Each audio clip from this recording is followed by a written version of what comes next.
Bienvenidos a su canal de la Iglesia Bíblica Bautista, Razón para Vivir, con el pastor Jared Suárez.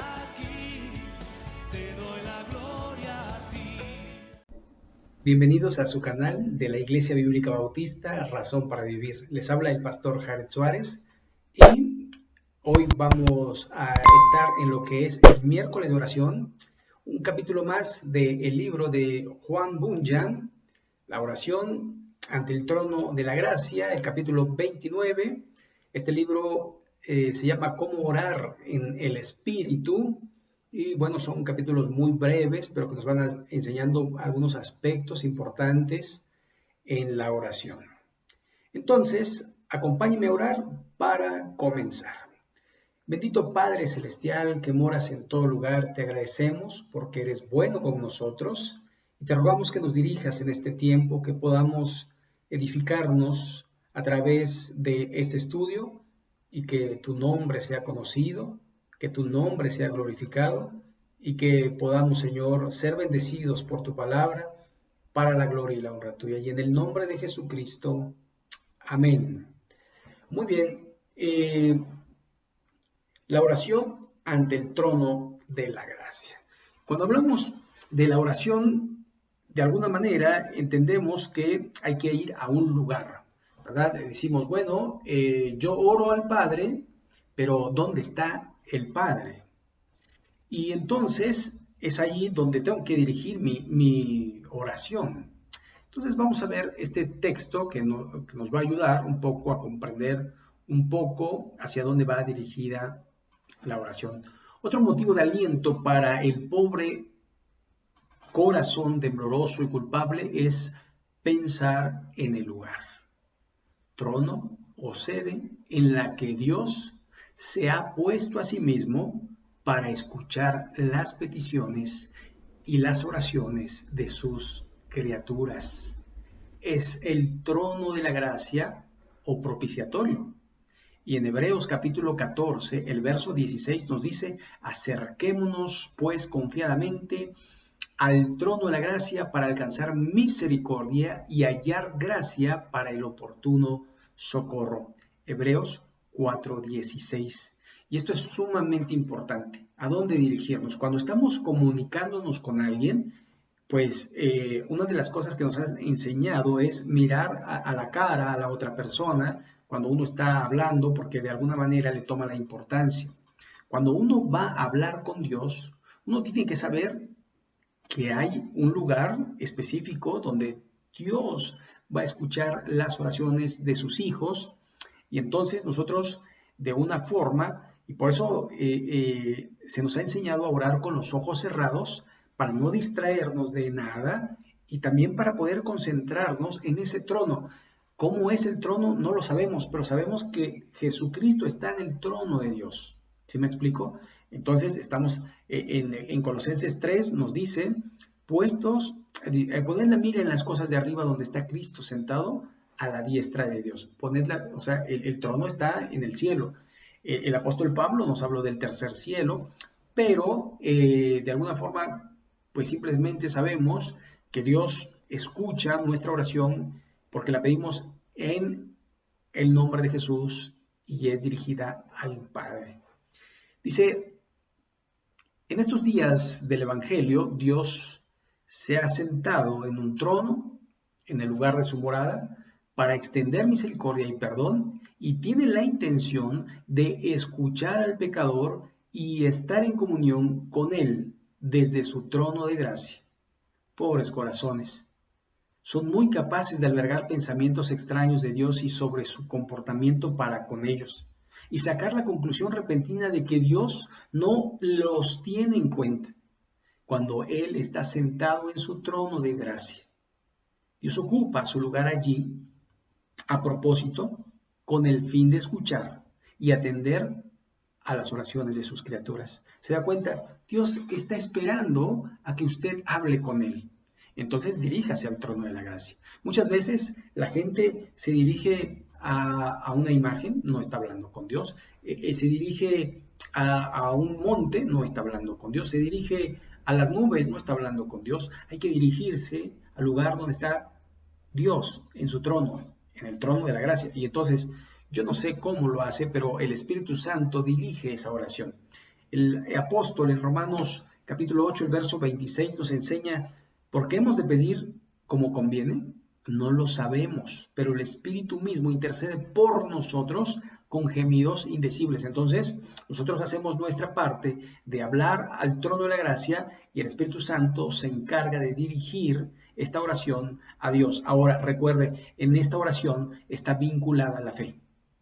Necesitamos fe, porque estamos hablando no al aire, no a unas paredes, sino al Dios creador del cielo y de la tierra. Ahora vamos a continuar con el texto. Si él hubiera dicho, voy a tener comunión con vosotros desde mi trono de juicio, tendríamos muchas razones para temblar y huir del gran, glorioso soberano. Pero cuando él dice que va a escuchar y tener comunión con las almas desde su trono de gracia, desde el propiciatorio, esto debería alentarnos a llenarnos de esperanza. Acuda audazmente al trono de la gracia. ¿Sabe? Hay que acudir a Dios. Si uno necesita algo, regularmente uno va con un amigo, con un primo, con un tío, con un esto. Pero hay cosas que los seres humanos no pueden suplir. Y es allí donde vamos con Dios. Hay cosas que Dios hace de una manera milagrosa. Y Él quiere que dependamos de Él. Él quiere que andemos en Él. Él quiere que verdaderamente estemos dispuestos a esperar y a tener una relación con Él, de tal manera que Él pueda mostrarse a través de la respuesta a nuestras oraciones. Ahora vamos a continuar acá. Así como hay un trono de la gracia desde donde Dios está dispuesto a tener comunión con los pobres pecadores, también está sentado a su lado Cristo Jesús.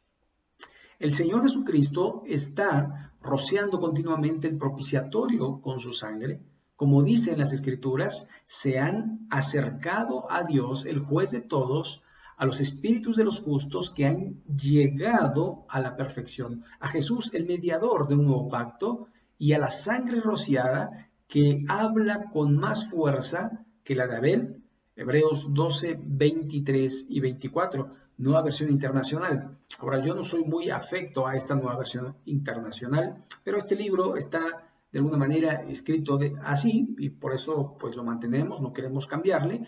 Pero hay una cosa muy importante. La sangre de Cristo hizo un único sacrificio que vale desde la cruz hasta cuando Él perdone y salve al último hombre, a la última mujer de esta tierra. Así que podemos ir confiadamente por eso a ese trono de gracia.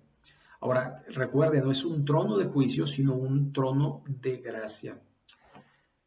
Vamos a continuar. Cuando bajo la ley del sumo sacerdote entraba en el lugar santísimo donde se encontraba el propiciatorio, no podía hacerlo sin la sangre. Esto puede verse en Hebreos 9:7. Y lo hacía una vez al año. Pero ¿por qué no entrar sin sangre? Porque Dios estaba allí sentado y era perfectamente justo, así como misericordioso. Así pues, la misión de la sangre era evitar la justicia o que la justicia cayera sobre la persona afectada por la intercesión del sumo sacerdote. Esto también puedo corroborarlo en Levítico capítulo 16, los versos 13 al 17. Esto debería significar que para usted, que toda su falta de mérito no debe impedirle que acuda a Dios buscando misericordia de Cristo. Esto es increíble. ¿Por qué? Porque de alguna manera uno se puede sentir indigno pecador. ¿Cómo yo, siendo indigno pecador, puedo ser escuchado por Dios? Y entonces allí es cuando intercede el sacrificio de Cristo, que nos limpia de todo pecado, nos lava con su sangre y somos aceptos en el amado. Es decir, Él nos dice que en Romanos 5 y en el capítulo 8 también nos dice, justificados pues por la fe, tenemos paz para con Dios por medio de nuestro Señor Jesucristo. Lo dice el 5 y el 8 nos dice, en ninguna condenación hay para los que están en Cristo Jesús. Entonces, de alguna forma, nosotros podemos, por la gracia, entrar al trono para alcanzar el oportuno socorro. Ahora, vamos a continuar.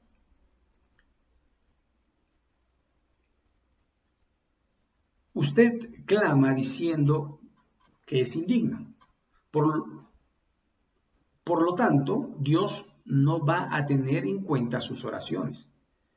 Eso es cierto si usted se deleita en su vileza y se acerca a Dios con sus pretensiones. Pero si en base de un sentido de su maldad abre su corazón a Dios y desea con todo su ser la salvación de su culpa y ser limpio de todo pecado, no tenga temor porque su maldad no va a impedir que el Señor le escuche. El valor de la sangre de Cristo que rocía sobre el trono de gracia para el curso de la justicia y abre una compuerta para usted. Una compuerta para que la misericordia del Señor se extienda a usted. Ok, Jesús estaba allí en la presencia de Dios, no solo para rociar el trono de gracia con su sangre, sino que Él habla y su sangre habla. Jesús tiene una audiencia y su sangre tiene una audiencia. De tal modo que Dios dice que cuando ve la sangre pasa de largo. Éxodo capítulo 12. Sea serio y humilde, vaya al Padre en el nombre de su Hijo y háblele de su situación. Vaya con la ayuda del Espíritu Santo y también con su entendimiento en armonía con la palabra de Dios. Esto es sumamente importante. Cuando yo voy a Dios, no es porque yo soy, digamos, mejor que otras personas, ni mucho menos. No, todos delante de Dios somos pecadores. Pero algunos nos hemos arrepentido de nuestros pecados, hemos ido a Dios y hemos dicho, Señor, perdóname por mis faltas, me arrepiento de mis pecados y te pido que Cristo entre en mi corazón. Esto hace que la paga del pecado sea de alguna manera quitada de mi vida para que venga la justificación en Cristo Jesús. Es decir, Jesús hizo un sacrificio sustitutorio que de alguna manera lleva o tiene su efecto cuando yo lo creo, cuando yo lo acepto, cuando yo de alguna manera me pongo a cuentas con Dios. Entonces, Cristo murió por todo el mundo, pero no todo el mundo va a ser salvo, porque no todo el mundo viene al Padre con un corazón contrito y humillado. Si nosotros nos acercamos a Dios, Él perdona nuestros pecados de toda maldad, nos limpia, nos salva y nos lleva al cielo. Ahora, tenemos que cumplir el propósito por el cual estamos en esta tierra, pero posteriormente Él va a hacer la obra regeneratoria en nuestra vida, de tal manera que vayamos creciendo en su gracia y vayamos siendo mejores personas cada vez, porque la Biblia nos dice en Filipenses 1:6, estando persuadido de esto, que el que comenzó en vosotros la buena obra, la perfeccionará hasta el día de Jesucristo. Y entonces, un día vamos a estar cara a cara con el Señor, porque Él murió por nuestros pecados. Yo no puedo hacer nada para salvarme. Si usted se diera cuenta que la gente trata de buscar la salvación y no la halla, porque busca en el lugar equivocado, cuando nosotros debemos ir a la cruz de Cristo, porque allí Cristo pagó por nuestros pecados. Él tomó nuestro lugar, el justo por los injustos, para llevarnos a Dios. Él nos salva con su preciosa sangre, nos limpia de todo pecado. Por eso podemos acudir a Dios, ¿sí? No por nuestros méritos, no por méritos propios, sino por la sangre, por el sacrificio, por el Cordero inmolado que es Cristo Jesús. Y por eso es que oramos en el nombre de Jesús. Es por eso que de alguna forma tenemos a Cristo como el centro de nuestra vida. Nuestra vida entonces es cristocéntrica. ¿Por qué? Porque de alguna manera sabemos que Él es el único camino, que Él es la verdad y que Él es la vida y que nadie va al Padre si no es por medio de Él. Y nosotros apelamos a la palabra de Dios, acudimos a la palabra de Dios y por medio de la palabra de Dios conocemos la voluntad de Dios. Muy bien, vamos a continuar y aquí tenemos una breve oración, como cada capítulo termina con una breve oración.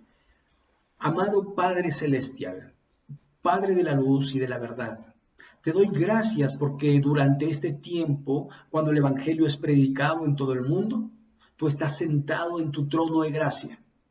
Te doy gracias porque puedo acudir a ti por medio de la sangre derramada de Cristo Jesús y que no tengo por qué sentir temor del juicio que merezco gracias a tu intercesión a mi favor. Ayúdame ahora a dar a conocer estas preciosas buenas noticias para que otros muchos sean salvos por medio de la fe. Amén. Así que si usted no ha recibido a Cristo, yo le invito a que abra su corazón, que le diga, Señor Jesús, soy pecador. Y es que somos pecadores y necesitamos arreglar el problema de nuestra vida, que es el pecado, y esto es a través del sacrificio de Cristo. Así que si usted nunca ha recibido a Cristo, yo le invito a que ore conmigo y que le diga así, dígale de esta manera, dígaselo usted, no mi oración, sino en su corazón, usted comuníquese con Dios porque Él le va a escuchar y dígale, Señor Jesús, reconozco que soy pecador y que mi pecado me separa de ti, pero sé que viniste a morir en una cruz para derramar tu preciosa sangre en mi lugar. Y Señor, yo te ruego que me limpies con tu preciosa sangre y que entres a morar en mi corazón para que yo pueda ser un hijo tuyo. Sálvame, Señor, perdóname, te lo ruego, en tu nombre. Amén.